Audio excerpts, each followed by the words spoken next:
when it was like the first website of a newspaper, basically around. http:// And before that, he worked with Stuart Grand on Whole Earth Catalog. That's what we're calling him, remember that? Managing community director at The Well. So he's been around the computers for a long time. And around the block. Yes. Too. And And he's a great boss. And we're He's a great delighted boss. he's here. Here he is. John Coate. Woo!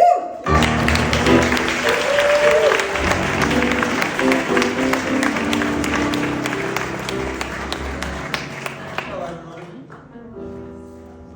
Like they said, I did co-found SFGate, and well, I didn't co-found the Well, the Whole Earth Electronic Link. I was employee number 2 there, back in 1986. But long before that, starting in 1970, when I was 19, I lived communally for 12 years as part of the farm community in Tennessee. No doubt some of you know about it. Yeah.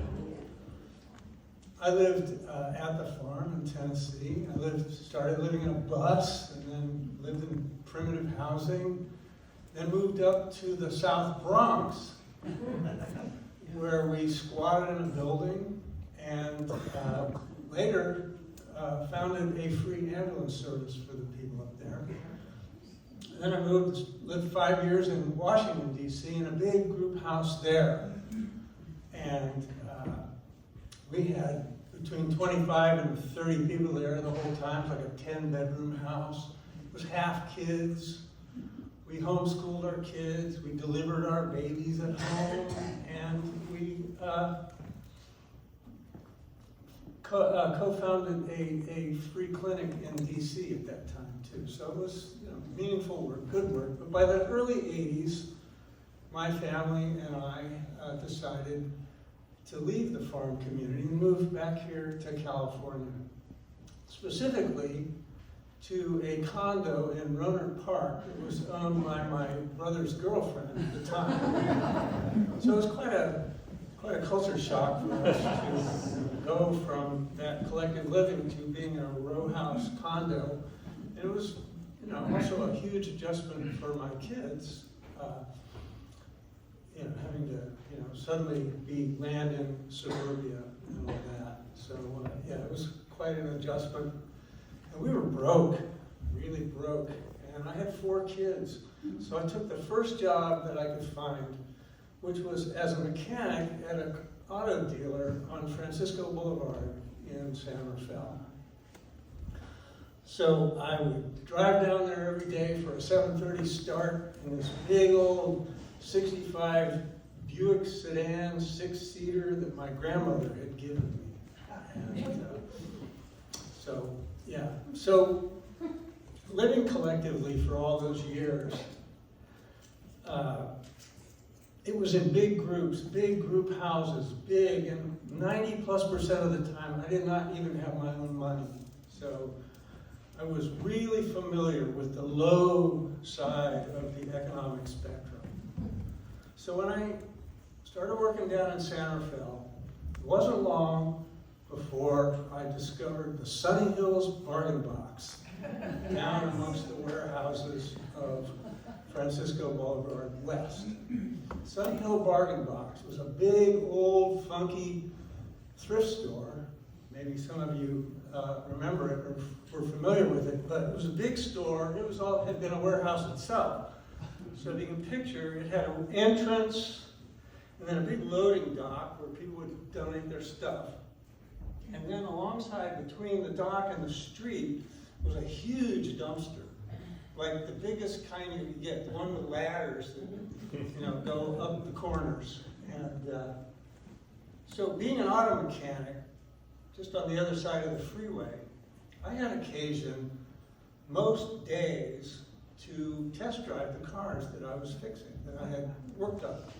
So it was very easy and convenient for me to, on those test drives, to drive by the bargain box, stop next to the dumpster, get out, go up the ladder, look over, see what was there. If I liked it, and if I could reach it, I would take it and throw it in the trunk of the car that I was, testing, and then I would leave and go about my business, test driving the car. And the women who ran that store never seemed to mind. Now the thing about the bargain box is that they had so much stuff there that the store couldn't handle it all. And people were just donating stuff constantly, and the store couldn't handle it all. And so when they had stuff they couldn't sell or they didn't want to sell, they would just toss it in the dumpster. And sometimes when it was really full, they wouldn't even open the trash bags to see what was in them. They would just, and just toss them. And when the dumpster filled up, it went off to landfill. And I mean, believe me, a lot of really great stuff got thrown away. And so, naturally I would pick through it, and they didn't seem to mind. And so I developed a whole routine for it. The shop that I worked at over on the other side of Francisco Boulevard was at the end, down an alley, and had a long, it had doors going into the shop, and my bay was right by one of those doors, and I could park right by the door. And so we would drive up in the test car, stop, get out, open the trunk of my big Buick, throw whatever I had acquired into the trunk and shut it up, and then go into the shop. I never once got caught. So I found some amazing things there. I found first edition copies of the City Lights Pocket Poet series, including first edition of Howl by Allen Ginsberg, and first edition by Lawrence Ferlinghetti. I caused the hipster classic Really the Blues by Mesro to go back into print after I had found a copy in the bargain box and then raved about it to a publisher friend of mine. I found a vintage Fender guitar amplifier in there that I pulled out, took it home. It only had one broken ground wire, which I soldered, and then used that amp without problem for more than 40 years. So one day I was up there rooting around, looking around for stuff, and I see this, like in a busted up frame, picture frame, a painting.